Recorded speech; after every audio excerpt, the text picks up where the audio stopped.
Thank you. Jannik, congratulations. Second straight Australian Open title, and the style you did in these past 2 weeks was brilliant. And Thank you. you know, and I think the world media know that you're an absolute pleasure to have around. And what people don't see is what happens behind the scenes, but your character and the way you treat people is a great example for everyone to live by. So thank you so much. Thank you. I appreciate it. Thank you. And to Jannik's win and to the great 2 weeks that he's had. Cheers, everyone. Cheers, everyone.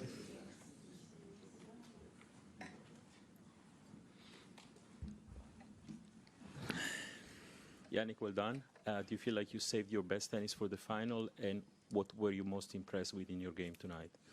Well, it was an amazing performance from my side. Felt like I was, in the beginning of the match, I was serving really well and trying to get into the zone very fast.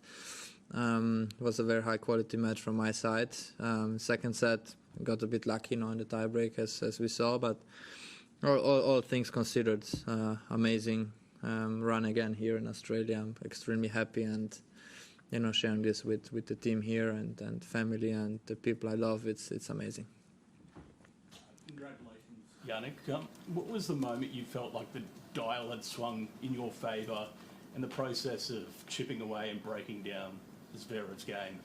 Well, felt like how I entered the court, trying to be quite aggressive in the beginning. This gave me then the confidence that I feel today the ball in a certain way, and when you get up, one set, this gives you the confidence.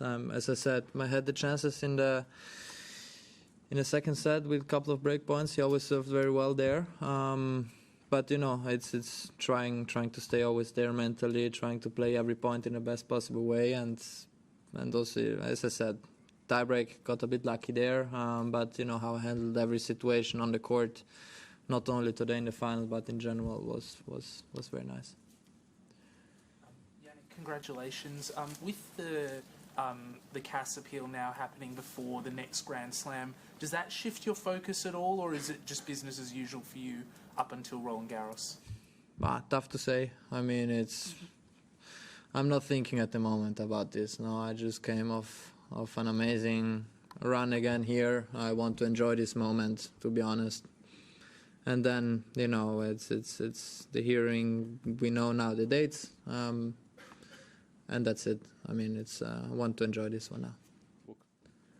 Jannik, congratulations, an amazing feat. Sasha mentioned twice during his press conference that you remind him of Novak when he was at his best. So was Novak really such an inspiration for you as well, as Sasha claims or suggests? And what do you say to that? Well, it's an amazing compliment, from Sasha. I mean, I think everyone is different in a way. Obviously, I have some similarities with Novak's game style. I still believe when Novak plays at his best, it's very, very, very, very tough to beat him. But this when I, game style wise, I looked up to him. Trying to understand what he's doing, how he handles the pressure moments in important moments.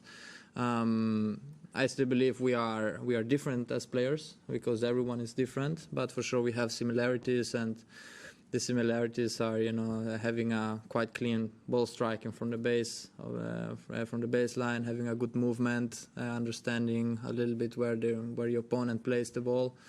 And yeah, I mean, obviously I aim to improve as a player because I feel like I still can improve in certain areas, and that's where we are going to work on, and that's it. Congratulations. 2 Grand Slams running now with you won with other stuff going on in the background. Just wondered how proud you are of yourself that you've been able to put those things away and concentrate on your tennis and get the result. I'm very proud. I mean, it's actually tough to describe because it's many things happen off the court what you maybe don't know. I always try to, when I go on the court, even if sometimes it's very difficult to block these kind of things. The other big part, I I have my team and the people who are close to me, who trust me, and then that for me is even more important because I can talk with them very openly with them. And that's it. I mean, when I go on court, I try to focus on the match. I know the match can be 3, 4, 5 hours, but that's the gap of the day where I have to be very focused. And obviously also in the gym, trying to stay into your routine, and then you think a bit less about, what's happening. Of course, it's still a little bit in the back of your mind, but I know that I'm in this position now, so nothing I can change. Congratulations, Jannik. You spoke on court about Darren and his influence.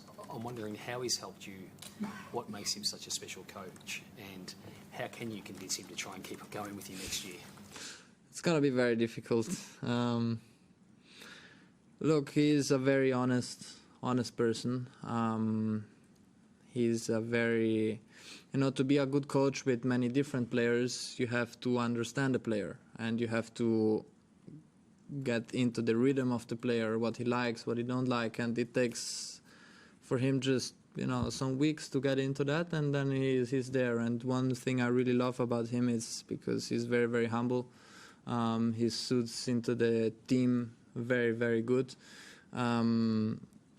And I tried also, to make a good result, for him here, because it's being Australian, last Grand Slam as a coach, but I have to say, we talk a lot about Darren, but it's also the Simone part, which is amazing what he's doing. He changed me as a player. He gave me so much confidence that I can do different stuff, and I think the combination of two incredibly, not only coaches but person, because I feel like you have to be, coaching is important on court but mostly also off the court, and they are very, very good in that. And I got very lucky to find Darren, to find Simone and all the rest of the team, who we just try to keep working, keep believing, and that's it. Obviously, there's a lot of stats about how amazing you've been on hard courts, particularly, and obviously you've won the last 3 hard court Grand Slams in a row now. Do you feel like you're that much better on hard courts than on the other surfaces, where you haven't been bad by any stretch, or how much is it? Do you want to work to be able to win the other 2 majors, basically? Of course, it's on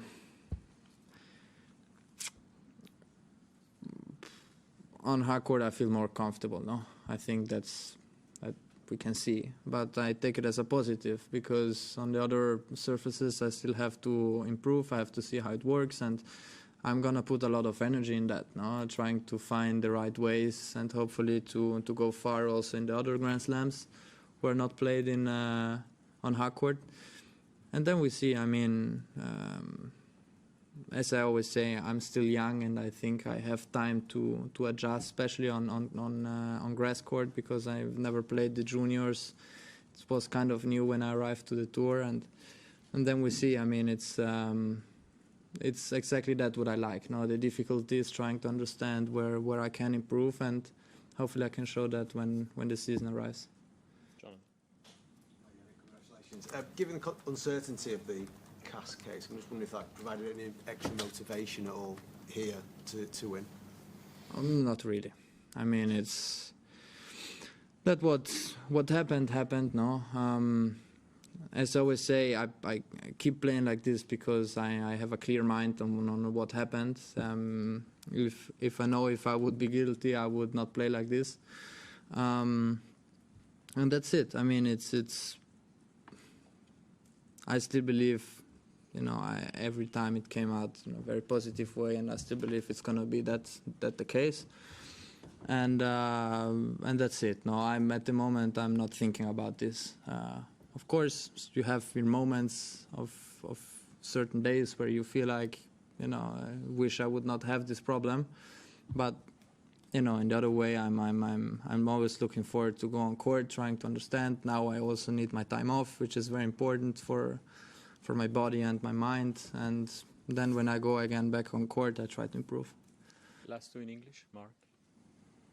Congratulations. Just probably an extension of what Ben was asking you about the other surfaces. Obviously, you're number 1, and you've got a fairly sizable gap there. But how important is it to you to win those other Grand Slams and really assert that authority on them? it's for sure one thing I always think about, no, because it's you have to be a complete player, no, not only on one surface but on also the other two. I believe last year was not a bad season at all, on clay and also on grass. I can do better, yes, but let's see. I mean, these are questions what I can answer now by playing in the future. But for sure, we are aiming to get into this rhythm, into the game style, because it's a bit different game style, especially on grass, because it's a bit different, the movement, and then we see. Last one, Simon. What's the difference for you between winning a second time and winning it the first time? Of course, you have maybe this little extra pressure and attention on your side, which you have to handle, but in the other way, you know that you can do it, because you've done it once, you try to understand, whatever it is. And what I understood this time is that every day is different, you have days where you might feel a bit not 100%, and then the next match, well, all of a sudden, okay, I'm into the tournament, and I think I've learned many things throughout 1 year, not watching about the result, but how I am as a person and how I handle the situation on the court, and yeah, so it is different though. So I'm very happy to have it.